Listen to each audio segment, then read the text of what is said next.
My name is Clint Allison. I am the DSPS supervisor here at American River College. I'll just leave it at that. So, all right, and then I'm Joe Rust. I'm the ARC DSPS coordinator. And then today we're just going to kind of be providing an overview of DSPS and its services and kind of our function here on campus. If you guys have any questions, you can go ahead and let us know your questions at any time. You don't have to wait till the end if you don't want to. Hopefully we'll have some time at the end to answer any questions if there's additional questions, but you can interrupt us at any time. All right, we'll get going. So first thing is our purpose on campus. We just recently revised our statement, but we believe that we lead the campus community in its commitment to recognize disability as a valued aspect of diversity, to embrace access as a matter of social justice, and to design environments that are more inclusive and welcoming to students. And our program provides the institution with resources, education, and direct services to ensure individuals with disabilities may have an equal opportunity to participate and achieve. Here's a list of some common disabilities that we serve. It's not a list of all disabilities, but just to give you an idea of some of the students that we serve on a daily basis. And then we're going to go through this a little bit more in detail, but here's just kind of a general overview of some of the services that we provide to students in the campus. And we'll just kind of start off with the first one here, which is specialized counseling. So I like to consider our counselors specialized because our counselors do the 4 primary functions of general counseling. So general counselors do academic counseling, career, crisis, and personal counseling. DSPS counselors also do those 4, plus we have the additional 5th element, which is working with students with disabilities and determining accommodations and services in that respect. so here we're talking about accessible classroom furniture. So we've redesigned our logo. As many of you are teaching in classrooms or experiencing classrooms or working in your areas, you'll notice that there's probably an ADA desk in one of the offices you may work in. And that ADA desk is usually adjustable. It can accommodate a wheelchair and is in every class. The intention is to be in every classroom and other labs and offices across campus to be available for students who have a disability. Students who have a furniture accommodation may require to sit in this location, or another accommodation for furniture is similar, but not limited to that type of furniture, like they need to sit front and center in the classroom, or they need to sit in the back corner. So it's not necessarily specific to this desk as a furniture accommodation, but when you see this sticker on, and this is our newly designed sticker, the current desks have older, antiquated stickers that are paper and that rub off, and honestly, at this point in almost every classroom, they really look run down and worn out. So we are working with the print shop to get nice vinyl stickers in a vibrant blue with a great logo that's partially designed by our wonderful coordinator with many other skills, Joe Rust. I don't want to put him out there too much, but we're excited about this new label that will be going out to all departments and areas. So look forward to seeing these new labels on the furniture that's in your areas.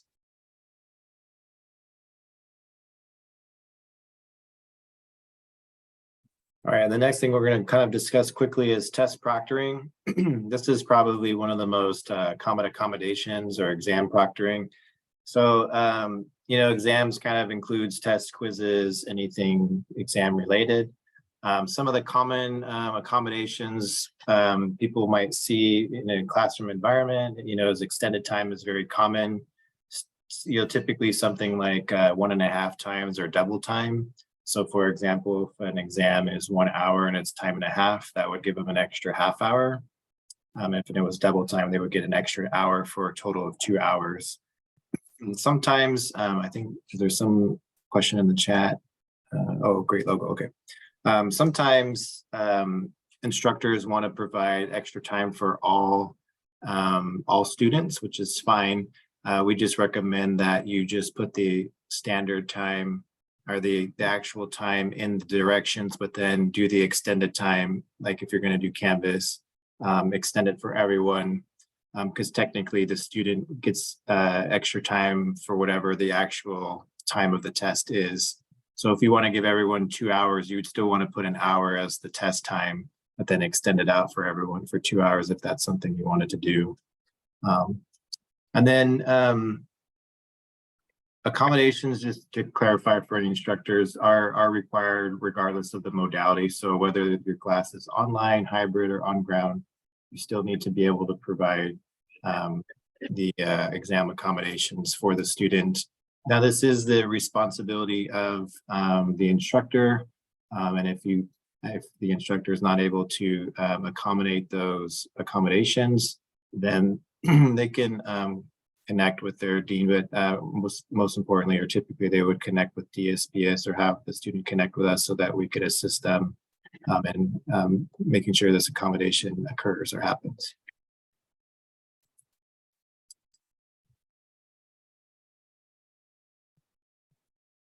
Right. So when it's not possible for instructors to provide exam accommodations, DSPS does provide test proctoring services here on campus in a limited capacity, right? Space is limited, right? And so it's important that we understand and realize that, you know, especially during finals week and midterms, we do our best to secure other locations to do group testing in a shared space, but we have only 8 private testing rooms.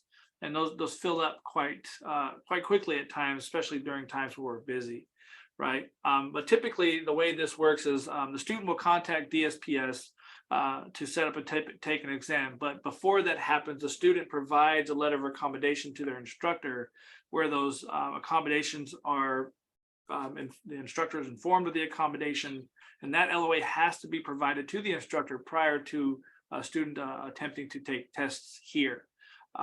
It's really important that that letter of accommodation happens prior to a test scheduling.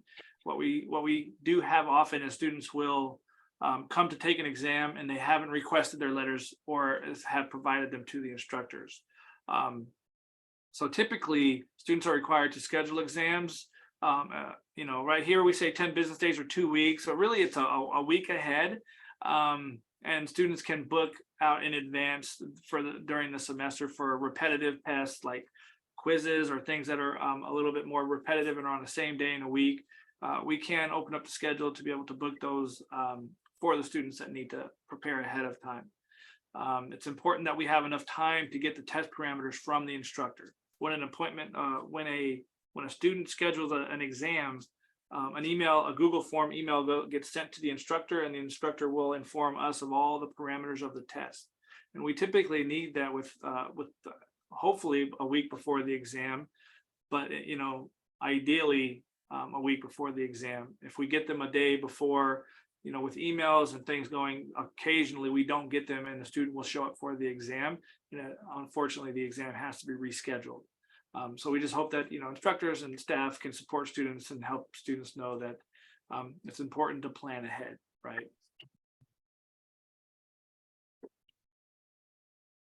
This is a picture of one of our testing rooms. It's just a very small picture, but it shows some of the technology that's in there. We have a whiteboard in the room. We have a physical magnifying device, but we also have CCTV carts that are in specific rooms where students can do text magnification.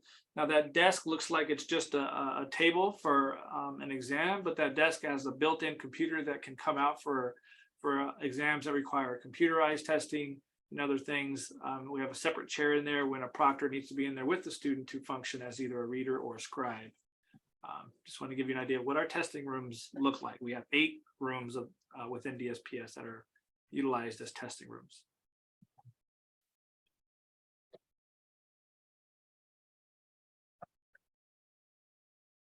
All right, so the assistive technology piece. So assistive technology is just kind of a generic term that is used for a variety of products or devices or software applications that we typically use to help accommodate students for different reasons. There's just a general list here. So text-to-speech software is where we're converting text, and it's something where like it would read the book, for example, to a student. Speech to text is the opposite, where you can speak and it will actually type out, or there are programs where you can basically control the the computer with no mouse or keyboard and just strictly with voice commands. And then voice recognition is something that's recognizing your voice. And then screen readers are helping people that are visually impaired or blind read information off the screen. And then there's a lot of assistive apps, all different types. There's productivity, note-taking, OCR type apps out there. So many of them. We do have some screen magnification tools and CCTV. And then we have things like smart pens and digital recorders. And then I was gonna let Clint kind of talk about some of the work that's been happening at the district for some specific products.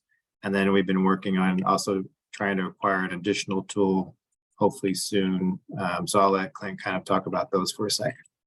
All right, thanks so much, Joe. Yeah, so the district office and all 4 DSPSs across the district came together and were able to negotiate for a district to create site licenses for all four colleges within the community, within our district. What that means is things like software that we all collectively used. District agreed to create a site license, but that site license, what's great about that is that certain softwares like Kurzweil 3000 and Read and Write, which is a great extension, this is actually being made available to all our students through the single sign-on. Now they're working on getting that added to the single sign and log on, so it'll be another tile where students can access and log into things like Kurzweil, like Read and Write. And there's other things that we did negotiate a license for, but because of how expensive certain things are, we are only each DSPS was allocated a certain number of licenses, where depending on the student's disability, we would assign that license to that student for the semester. But it's a great flexibility and functionality that allows all 4 colleges to benefit from something, and not only all 4 colleges for DSPS, but all 4 colleges for all students. And this is part of the universal design structure that we're trying to champion here in DSPS, is that accessibility benefits everyone, not just our students with disability. And so we've really had a lot of good, meaningful work with the district office, who was gracious enough to purchase these things for all 4 colleges, not just for DSPS, but for all students. Now, certain things are for DSPS when it's the limitation in licenses. Their disability does justify us assigning a license to that student for that semester. But things like Kurzweil, will read books in audio and electronic format. As we know, many of our classes now, their content are all in electronic format. Now the software like Kurzweil can read the students the books, even if they don't have a disability, right? And we know that sometimes in my learning style, if I could listen to a book while I'm reading it, I probably would have retained a lot more information as I was going to school. So it really benefits everyone, and that's the whole spirit of the universal design concept. Right, Joe?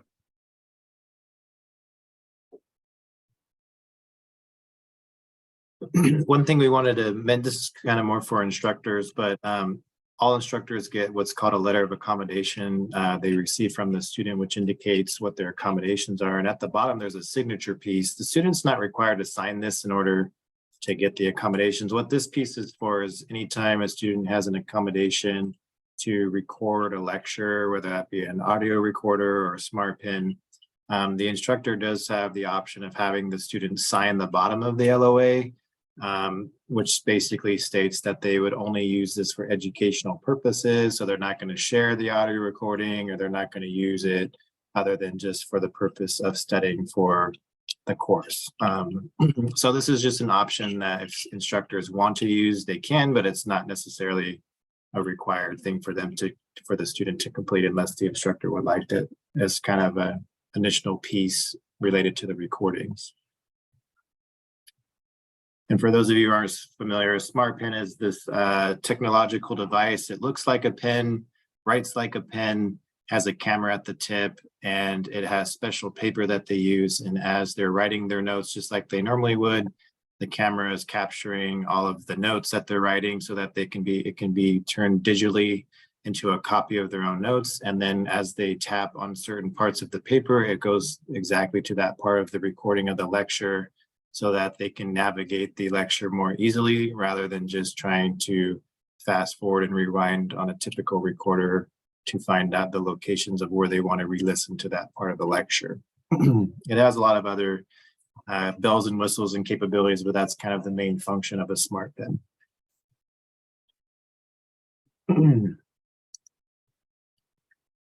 So our Assistive Technology Lab, we're really excited about our Assistive Technology Lab.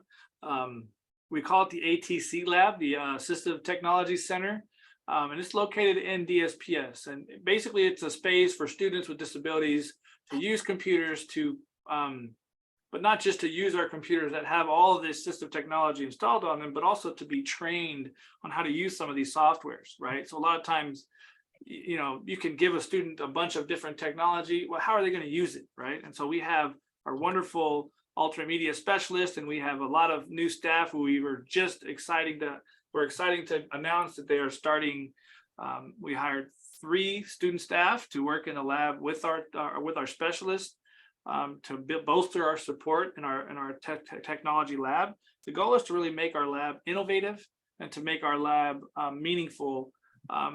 And really meet the needs of our students. So we're going to be able to train our students on how to use the assistive technology that's installed on those computers so that the students can then install it on their personal computers and benefit from that in a very powerful way that's going to meet their needs and hopefully make them more successful in their courses. We're going to be having various workshops. The goal is to make it an innovative space. So we have new furniture. We have plans to create a hybrid workshop place. So right here, this is what our lab now looks like with a brand new ADA desks.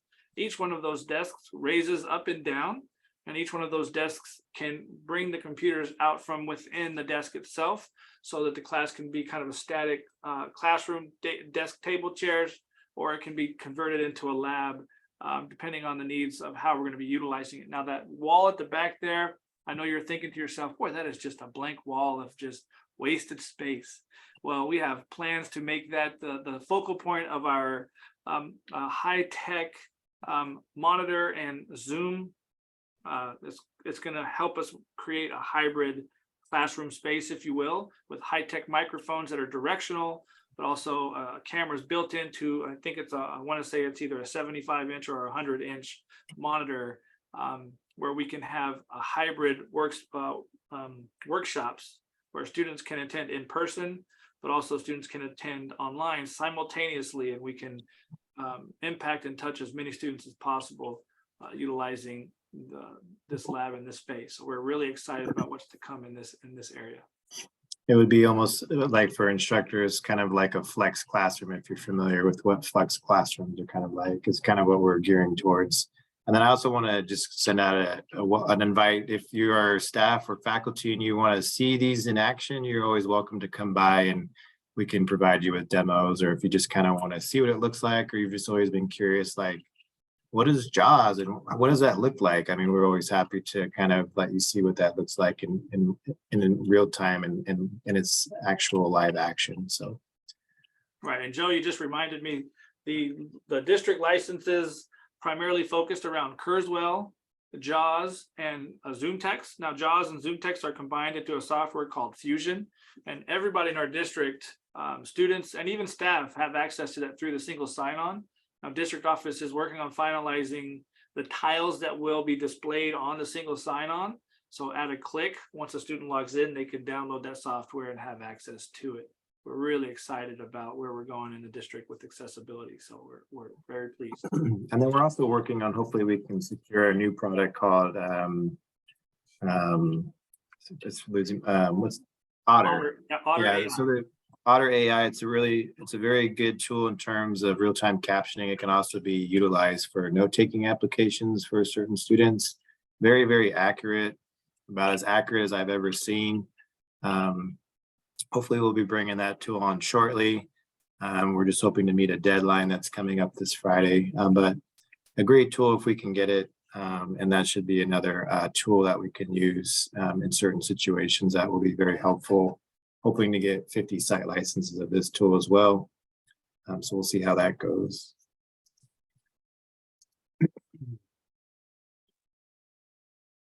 So the alternate media is basically when a student requests us to change the format of something. So for example, it would be like if they had a book and they needed it converted into Braille or a Word document or something of that nature.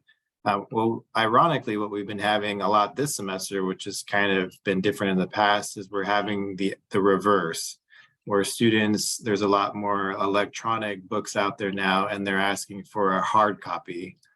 So we're kind of doing alt media in reverse, where now we're traditionally switching from the past, where it was always a hard copy going to electronic, and now we're receiving more and more requests of students wanting to go back to a hard copy from the electronic copy. So it's kind of we really haven't had this happen very much in the past. It's kind of a new thing we're trying to deal with. So we've kind of been connecting with the printing services, and what we found out is that if the instructor requests the book in hard copy, that it's at no charge to the instructor. But if DSPS requests it, we get charged. So we're asking right now that the instructors submit that to printing services, because it's no charge to them. What we're trying to hopefully work out is something in the future where instructors could provide us with the book, and then we could process that through printing service without it being charged to us, and it would just be on behalf of the faculty, but we're kind of still working on that process. Right, and just to add to that piece, as long as the students have rights to the book, either by purchasing the book or by being given the book from the instructor, either way, they have rights to that. There could be some issues where the print shop may question things. So it's always good if this is for an accommodation and you're wanting an electronic version of a book be printed for a student.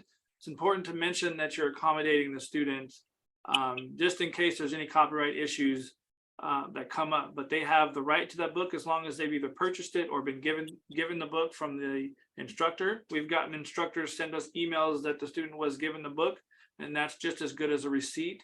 But as Joe said, typically, historically, right, we would be given a hard book and the students would provide a receipt. We would get the electronic copy of that book, and the students would have both the paper version and the electronic version.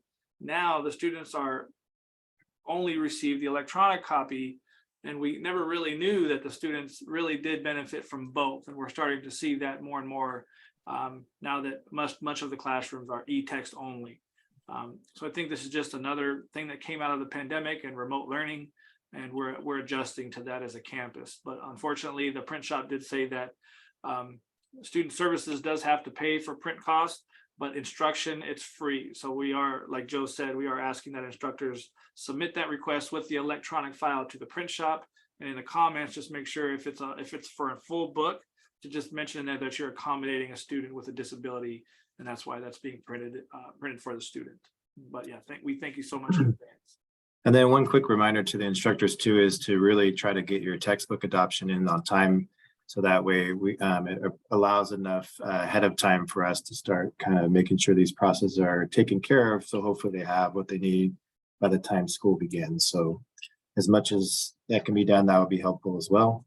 And just to add to that, the reading order, let's say for a syllabus, when the reading order and the syllabus is given to the student as in advance as possible, right? A blind student who may need Braille, right? Those take an extreme amount of time.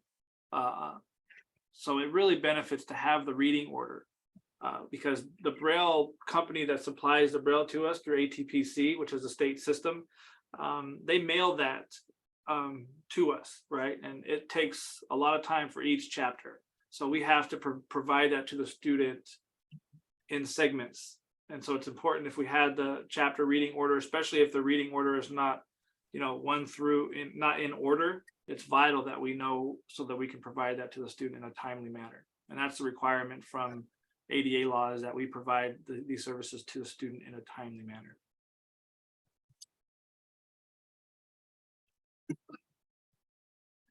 Okay. All right, so go ahead, Glenn. Sorry. So we're just going to briefly touch on in-class Aide and Notetaker, and we're making sure we go through all these slides because it's important for not just faculty, but for classified staff who may be supporting students in your area to really know what we're doing and know how we're serving students. That way, when a student needs something in disability related, sometimes they don't know about our program. So I'm just taking a brief moment to just appreciate each one of you for attending, because you may have a student with a disability in your area that didn't know about DSPS or didn't know about these services. So we're really excited to have you here to learn about this. And so real briefly, an in-class aide and a note taker, right?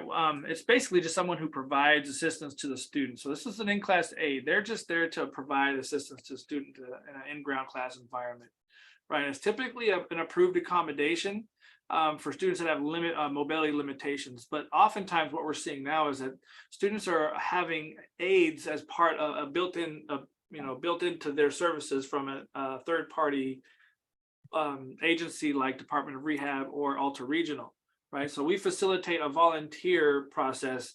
In many cases, the instructors allow the students aides to come into the class. Now, if it's an aide that's part of our program, if depending on the limitations, they're paid by DSPS, but oftentimes there are going to be volunteer aides, and they just have to fill out a volunteer form if the instructor asks them to. But that's really the purview of the instructor if they require it, if they ask for it, especially if it's classrooms that are dealing with chemicals or other things where there's concerns about safety. We do facilitate a process where a volunteer form is filled out at DSPS and is kept on file and sent to the VPA so that the volunteer knows all of the risks that are entailed.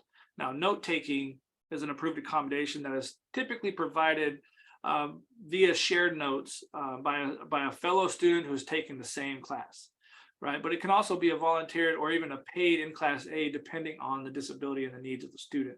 So there are some paid note takers, but most of our note takers are in a shared note capacity. So we utilize the technology like the Smart Pen or NCR paper where notes can be torn away and provided to, or we also have them come to our department. They can use our copy machine to make copies of the notes as well.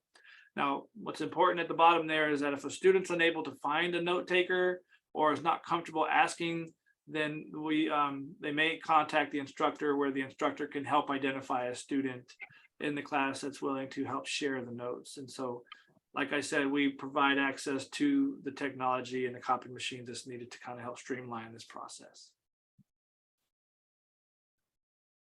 All right, so one of the things we also provide is we have a staff member named Cheryl who works one-on-one with students and provides strategies.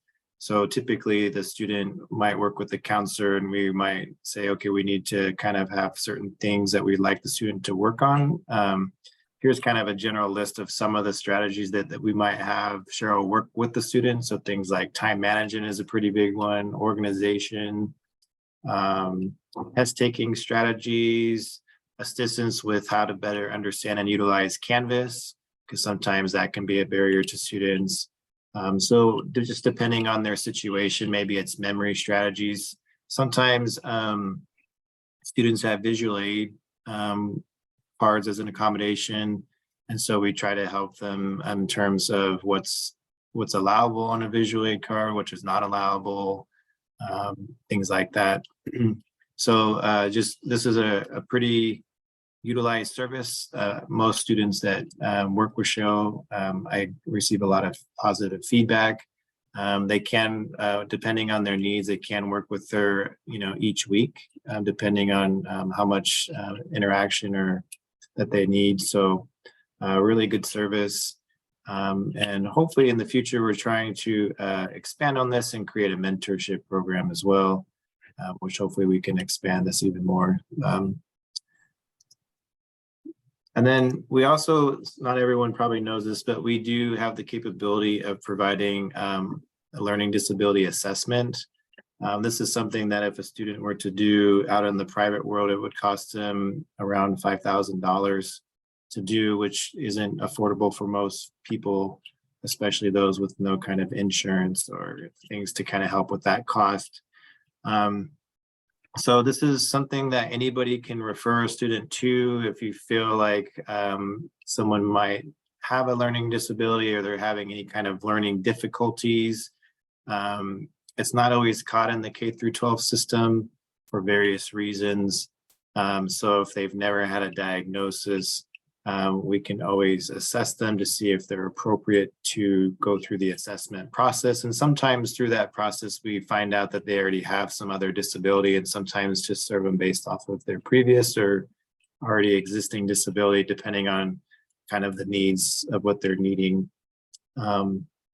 So if you do feel like there's someone that you feel might benefit from going through our LD intake, as they might need to be evaluated for a learning disability, you can always simply have them come to DSPS, and we can kind of connect them and get them set up.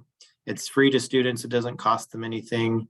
They do need to be a current student in order to be able to be eligible to be considered for the intake. And the other thing to know is that just so you guys know, if they are going to go through the whole process, it's a pretty lengthy process. It's not something that can happen like in a week typically. There's multiple sessions, and at least during the assessment piece, there's usually typically 2 sessions. Each is about 3 hours because we have to typically go through a whole set of batteries of assessments, both cognitive and achievement. So it is a pretty involved process, just so you guys are aware of that. But we're always happy to do that if it's needed. So that service is available. Right, and we have a list that's some of the things that help instructors identify things. And I have family members who have benefited through this, who struggled throughout their life and just worked their butt off and were successful, but they never knew they had a disability, right? And so once they got diagnosed, or once they identified the disability, they became so much more successful when they implemented strategies to help cope with it. So that's our goal, is to really connect the students with the strategies to be more successful. Once you know about something, it's that much better and easier to overcome it. So, and sometimes students worry about a diagnosis. So at least in terms of the learning disability, we don't actually diagnose. What we do is we determine that they would meet the eligibility set forth by the chancellor's office to be considered a student with a learning disability. So technically, when we do the assessment, we're not trying to diagnose, we're just determining whether or not they meet eligibility. And then what's true for any student with a disability is that none of that is ever put on their transcript, because sometimes they worry that people are going to find out if they utilize our services, but it's all very confidential. And so you can assure them that that information isn't going to be provided to anyone else without their consent. So if that's their main concern for accessing our services, they don't need to have that concern, because there's a lot of confidentiality behind a lot of the information that's provided to us, and as well as what we share out. Another benefit to that is, from the pandemic, and remote services, now we're able to serve students completely 100% remotely. So they never actually have to step foot in our building. And we've had many students who, they didn't want to come into our building because they didn't want to be identified as somebody with a disability. It can be a trigger for many students. And so we're that much better positioned now to serve all of our students. They don't have to step foot in our building to get accommodations and get what they need. So we're excited about being able to meet the students' needs on that level as well. So the next piece is we do offer a specialized curriculum on this campus. So I just wanted to briefly touch that. There's two courses that are designated as specialized. So in Title V, there's they call them educational assistance classes. If you're familiar with K through 12, they have what they sometimes call resource classes. In the college level, students are expected to kind of have the accommodations built into the class versus having stuff outside of class. But these courses, in allowance with Title V, are allowed to be specifically designed for students with disabilities. It's not exclusive for students with disabilities, so anybody can take these classes or sign up for them, but they're specifically designed for students with disabilities. So in human career development, we have 2 options. We have a non-transfer option, which is our HCD 160, and then we have the HCD 382 option, which is similar to our college success course, but it has a specific focus for those students with disabilities. It also covers all the general ed and is UC transferable and CSU transferable, just like our HCD 310 course. And then the other department on campus that offers these classes is our PE, and they have a variety of adaptive PE classes specifically designed for students with disabilities. And then we are also a campus resource, right? So here's our contact information. So if you're just trying to get a hold of DSPS in terms of general questions, you can always reach out, or if you're trying to provide information to a student where they can make appointments and that kind of thing, the DSPS contact information is a good resource to provide. And then also, we also have the LD contact information here as well. So if you want to contact LD specifically, even though it's under the DSPS department, there's the contact information that's slightly different, that's specific to LD if you have specific LD questions. And then at the bottom there is Clint and myself's contact information. You can always feel free to contact us directly if you would like, if you have questions or concerns as well. Just briefly, I wanted to touch on, we report to our Dean of Support, Student Support Services, Colleen Osgard. So we didn't list her on here, but we're the two leads that would be the first points of contact. And we're located inside the northeast entrance of the Welcome and Support building. We have our own entrance under the pergola there. So we're working on some signage and some exciting things coming soon to help make sure students know we're here, right? Oftentimes people come around the building and it's hard to know what's where. And I think we have another slide that gives a slight pop out of where our location is. If that's on the next slide, I'm not sure, but we are located on the northeast entrance of the Welcome and Support building, which is right next to the library. There we are. And then since a lot of you, I believe, are staff, we are part of Starfish, so you can refer through Starfish. We do have people constantly monitoring our referrals coming through Starfish, and we do get those quite regularly. So if you can also connect through us through Starfish with referrals, and we are monitoring those on a daily basis. So that would be a great, I think, option as well for anyone who wants to contact, especially staff, especially people in the home bases. I know that Starfish is utilized, I believe, more by the home bases and some of the staff. So that's another option that you can connect with us, is through Starfish.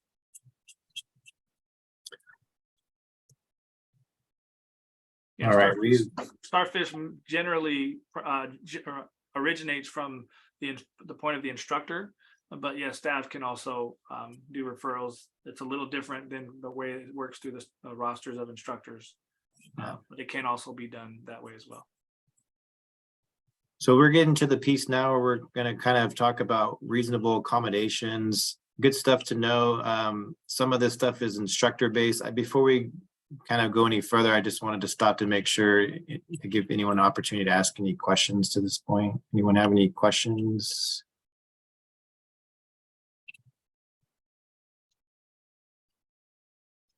All right, well, we'll keep moving then. All right, so in terms of reasonable accommodations, so it's the instructor's role in terms of when you're in a class that they provide reasonable accommodations. And then we're here to assist as much as we can. And if there's any questions in terms of if something sometimes there's questions about whether something is reasonable or not, and we're always happy to field those questions.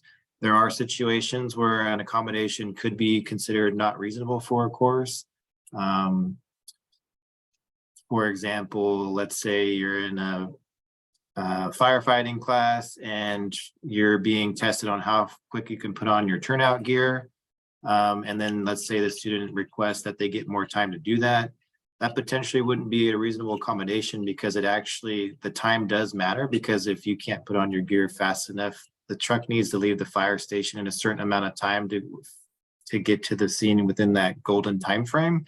And so if you can't do that that actually does alter what you're trying to achieve. So there are times when, accommodations can be considered unreasonable. And so if there's things that you're concerned about, you can always let us know and we can kind of go over that. So sometimes it's not clear to instructors, especially new instructors, how they know when a student has accommodations. So the way that process works on this campus is that the student would apply to our program, and then they would meet with a counselor who would review their disability documentation. They would also have an interactive process through the appointment to determine their educational limitations based off of their disability or disabilities, and then determine what would be appropriate accommodations as a result. And then once those are, once that's done, then now the student can request a letter of accommodation. And the way they can do that is typically through our website, or we also just launched our DSPS Canvas, where they can also request services through the Canvas shell. So there's two ways for them to do that other than doing it in person. Once they complete that form, which is a very simple form, it takes maybe 20-30 seconds, maybe a minute at the most. Then that gets sent to our office, and then we generate the letters of accommodations, and then those get sent to the student. And then the student then has the option of sending those to the instructor if they choose to do so. And then once the instructor receives the letter of accommodation, then at that point, they are responsible for providing those accommodations. Anything you want to add on that, Clint? No, I think you pretty much covered it. We just, we make sure that the students are provided the accommodations, and that the students do have the option to use their accommodations in some classes and not others.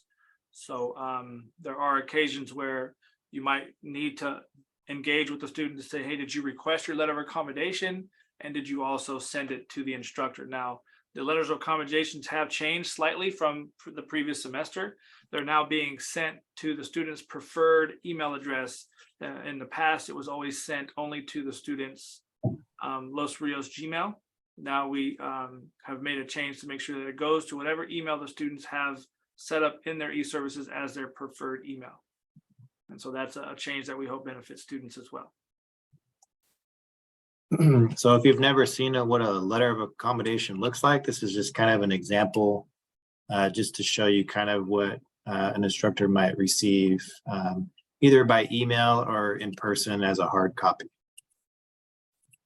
If they do receive it by email, typically we generate these as PDFs, so they would be coming to the instructor as a PDF.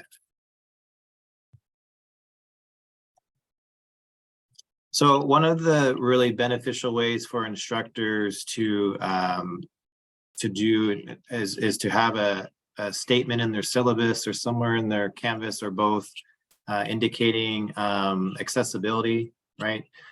One of the things I think is important to note is a lot of the students, whether returning or just coming from high school, is that the way that disability services works in high school is very different than it is in college.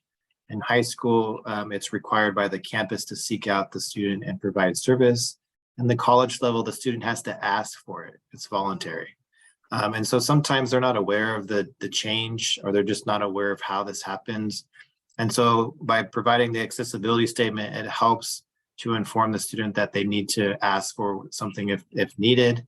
And it also kind of helps protect the instructor if there's ever a complaint made by the student, because it can show that they provided some kind of guidance or instructions to let the student know that if they do need something, they need to basically set that up and ask for it. So having this type of statement is something that we strongly recommend that you have in your syllabus or your course somewhere. Right, and when we say ask for it, it's a loaded statement. One, they do have to ask for but for us to serve the students, they have to apply to our program, provide the documentation, and we take care of all of that piece so that we can report the state requirements that are required for us as far as auditing purposes for state funding. So it, like Joe said, it is much different than it is from the high school level. And I have an example in the next slide of what, a statement that, would be an example. You don't have to use it, but I think it's a good example. And the goal of a good accessibility statement is one that signals to, all students in the course that you welcome discussion about individual differences in learning, encountered barriers and ways to maximize access. It also just ensures that you send a message that you value diversity, inclusive learning environment. It helps open the door to communication. So it kind of lets the student know, hey, it's okay to ask for these type of whatever you need to help you through the class. It kind of makes the accommodation piece feel more normal. And then it also kind of just helps the student know the process of how to do those things. So that's why when you look at this next, I'm just going to skip this for a second. When you look at this example here, you can see it's worded in a way that it's not necessarily singling out students with disabilities. It's also providing you the contact to our office so that they know where to go to kind of set up those services.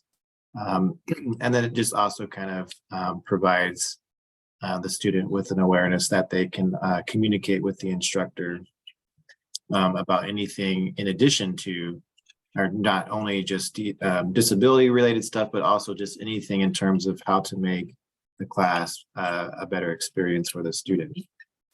Let me just go back a slide real quick. So here's just some guiding principles about how to make a more strong statement, some things you might want to refrain from doing versus things that we would want to potentially promote, right? So we want to kind of stay away from things that kind of specifically focus on students with disabilities and kind of come at a statement that feels more about accessibility, as that has a lot of factors, not just only just disability related issues, right? So these are just some general guidelines when you're making your statement or revising your statement that might help guide you in making a stronger statement or accessibility statement.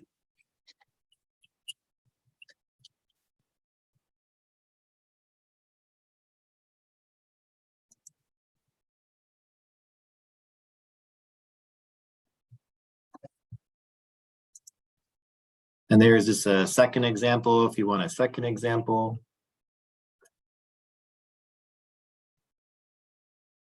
And then we just have a couple, so here's some just general tips when you're working with our deaf and hard of hearing students. The first tip is do not use the term hearing impaired. This term is often offensive to these students. Address the deaf and hard of hearing student directly. Sometimes it's just instinct to want to talk to whoever you're talking with. So sometimes we may accidentally or unintentionally talk to the interpreter and not to the student, but really try to make an effort to speak. When you're speaking, don't speak to the interpreter, speak to the student, and then the interpreter will interpret what the student is saying. The other thing is visual aids are very, very helpful. All videos, PowerPoint presentations, or live instruction will need to be captioned, and all audio files will need transcripts. Provide interpreters or real-time captioners with copies of handouts. This can be helpful for them as they're trying to interpret your content. If available, please also provide a copy of notes and textbook. That's also helpful for the interpreters if possible. And then words such as he, there, these, this, one, etc., which do not identify the actual article or subject, do not translate well. So using words such as the box, the square, the color, etc., provide visual cues that are more easily interpreted and understood. All right, so I got a question in chat. What would a proper term be for hearing impaired be? Just simply deaf student or hard of hearing? Hard of hearing, yeah. So deaf or hard of hearing is really the common, that's what is. Sometimes I have a hearing impaired student. You can just say deaf or hard of hearing because they may not be, they may fall in different areas of the spectrum as far as it relates to how much hearing loss they're dealing with. And so deaf and hard of hearing is really the way to go. Yeah, the part that they don't like is the impairment piece, because they kind of, as in their culture, it's more of an accepting of this isn't they embrace their ability to, they have their own language, and so calling it an impairment is kind of like viewing it as a negative thing, but they don't view it as a negative thing because they have their own, it's their own set of culture that they're proud of. So the impairment part is the piece that that's why they prefer hard of hearing versus hearing impaired.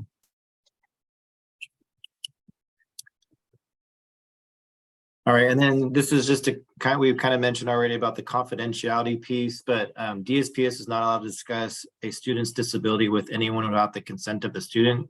So if a staff or a faculty, anyone calls us up and wants us to provide them with information, you're probably going to get a hard no, we can't do that. And so this is why we're not trying to hold information from you, but we're really required to do that until we can get consent from the student to say that that's okay. DSPS is not allowed to share any records with anyone outside of DSPS without the student's consent.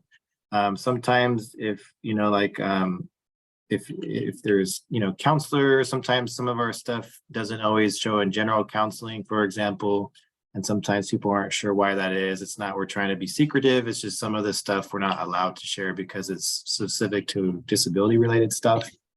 So we have to be a little more careful in terms of what we're allowed to share versus some other departments. And then we just like to remind everyone that it is everyone's responsibility to kind of also protect students' disability information. So if they do disclose that with you, I wouldn't assume that it's okay for you to go sharing that with other people for whatever reason. If they feel comfortable talking to you about that, that's good. But you wouldn't want to go and share that just without, asking them first. And then just ensuring that this is something that we all take seriously, because it is very important that we make sure that this stuff stays confidential. And I believe we have reached the end. Yes. We have. I did want to add one thing to that last statement, Joe. One of the things that we also like to do when we support students is, students, it's great when instructors or staff accommodate the students' needs in your areas. We commend that, we support that, we appreciate that, we love that. But also the students aren't aware of the myriad of different things that we offer in DSPS, and we do our best to reach out to students. But if in your areas, if you come across the student, please send them our way, send them to our website, send them to our department, and help them kind of access all the many things. They may be asking for one thing, but the 5 other things that we offer in our lab could be life-changing for them, yet they just didn't know about it, right? So it's really important to just be collaborative. We appreciate you accommodating students for what they need just in your classes or in your areas or at your counters. But, refer them over, give us a call, walk them over, whatever it is that you want to do. A warm handoff would be great. Just to get those students to our staff, to get them in our program and really get them the services they need to be successful. So I just wanted to say thank you for that, and thank you for joining. And Joe, go ahead and finish us off. Yeah, I mean, I feel like we're on a campus that I feel is pretty supportive of our program and our students. So I always want to just appreciate everyone's effort in terms of not only taking care of all students, but specifically our population that we work with. And I always feel like we want to make sure that we're also a resource not only to our students, but also our faculty and staff. So if you're ever in a situation and you're not sure what to do, don't hesitate to reach out to us. We can assist you as much as we can, so never hesitate, even if it feels like maybe a silly question, that's okay. I like silly questions because those tends to be the easiest ones to answer. So anytime you have a question or you need help, let us know, and we're going to try to help you as much as we can, because I want to make sure everyone feels supported, and including our students, but also everyone that works here as well, because sometimes disability stuff isn't always easy. There's a lot of law involved and gray area, and sometimes it's the first time this has ever happened in life, and so not everybody always has the answers right away. We have to collaboratively come together with a solution, and sometimes it takes more than one person. It takes a lot of people to come up with sometimes solutions to difficult situations.